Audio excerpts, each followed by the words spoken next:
Assalamualaikum warahmatullahi wabarakatuh.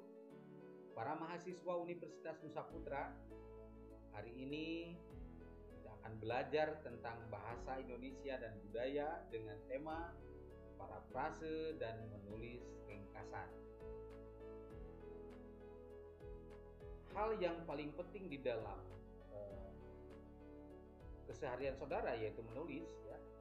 Tentu saja ada kegiatan mengutip. Mengutip ini bagian dari bagaimana membuat parafrase atau dalam istilah asingnya referencing, ya, atau mengutip. Kemudian kutipan ini terbagi menjadi kutipan langsung atau direct quote, kemudian parafrase atau paraphrase, kemudian ringkasan atau summary. Nah, ada 3 bagian yang akan saudara pahami dalam sesi ke-13 ini. Yang pertama, kutipan langsung atau direct quotation, ya. Pengutipan persis kata per kata, itu indikatornya. Yang kedua, cukup pendek, jadi kutipannya tidak lebih dari 4 baris, 2 atau maksimal 4 baris lah, tidak lebih dari 4 baris. Dikutip dengan menggunakan tanda kutip.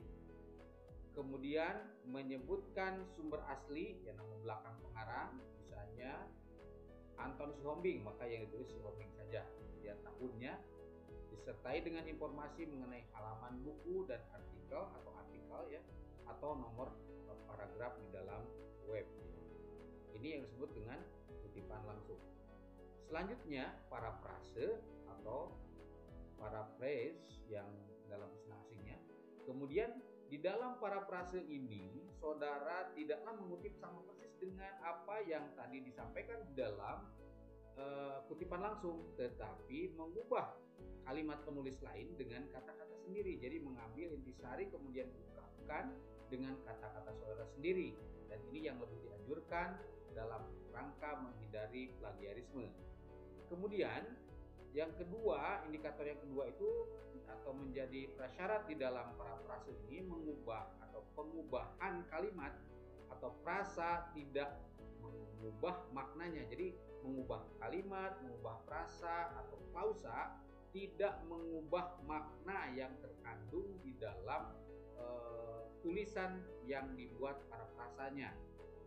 Yang ketiga, menyebutkan sumber, tentunya menyebutkan sumber asli, nama belakang pengarang, tahun, tanpa disertai informasi mengenai halaman paragraf. Itu bedanya parafrase dengan kutipan langsung atau direct quotation. Selanjutnya, ringkasan atau summary, yaitu merupakan usaha atau proses penulisan dengan mengubah kalimat penulis lain dengan kata-kata sendiri, namun lebih bersifat umum atau general dan inti-intinya saja, lebih pendek dari tulisan aslinya, menyebutkan sumber asli, nama belakang pengarang, tahun, tanpa disertai informasi mengenai halaman dan paragraf. Ini dalam membuat ringkasannya. Nah, hal yang penting atau menjadi pernyataan atau pertanyaan juga, ya, di dalam menulis pada saat saudara nanti menulis dan mengutip, ya, mengapa harus mengutip? Ini barangkali yang sering ditanyakan oleh para mahasiswa. Yang pertama, saudara harus mengutip karena menunjukkan bahwa penulis telah melakukan pembacaan dan riset mendalam tentang topik yang ditulisnya. Jadi saudara telah melakukan riset mendalam terhadap objek atau topik yang saudara tulis, sehingga saudara perlu dikuatkan, tulisan saudara perlu dikuatkan dengan kutipan para ahli, ya, ungkapan para ahli yang dikutip oleh saudara. Kemudian yang kedua, membantu analisis dan mendukung argumen yang dibangun dalam tulisan.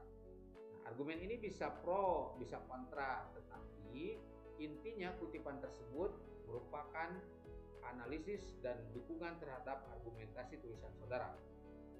Yang ketiga, memberikan kredit pada penulis lain sebagai bentuk pengakuan dan penghargaan terhadap karya dan ide mereka. Ini citasi ini menjadi penting, bagaimana tulisan-tulisan yang lain atau tulisan-tulisan sebelumnya dikutip oleh saudara. Ini merupakan level atau tahapan dari kualifikasi sitasi dari tulisan yang mereka tulis ya. Kemudian menghindari plagiarisme, yaitu mengambil tulisan orang lain dengan pengakuan pengambilnya. Ini tidak boleh. Tapi ada tahapan-tahapan atau cara tertentu supaya saudara terhindar dari tindakan plagiarisme. Yang selanjutnya yaitu yang kelima, yaitu memberi kesempatan pembaca untuk menemukan kembali sumber informasi. Nah, aturan mengutip langsung. Ini ada yang disebut dengan aturan apa ya, standar tulisan apa ya, kutipan yang dapat dimasukkan ke dalam paragraf adalah kurang dari 40 kata. Apa ya? Jika lebih dari 40 kata bagaimana? Maka saudara melakukan parafrase tadi. Kutipan langsung dengan menggunakan apa sistem umumnya diawali dan ditutup dengan tanda petik ganda. Ini menurut American Style ya. Nah, apa itu? Bentuk dari gaya bagaimana gaya menulis di Amerika. Atau petik tunggal. Ini gaya English Style atau British Style ya. Untuk kutipan langsung yang terdiri atas 40 kata atau lebih, nah harus intended dan tidak menggunakan tanda kutip ya. Jadi langsung masuk di dalam tulisannya, diintegrasikan di dalam tulisan dan tidak menggunakan tanda kutip. Nah, kemudian yang keempat, bersikap selektif dalam melakukan pengutipan langsung.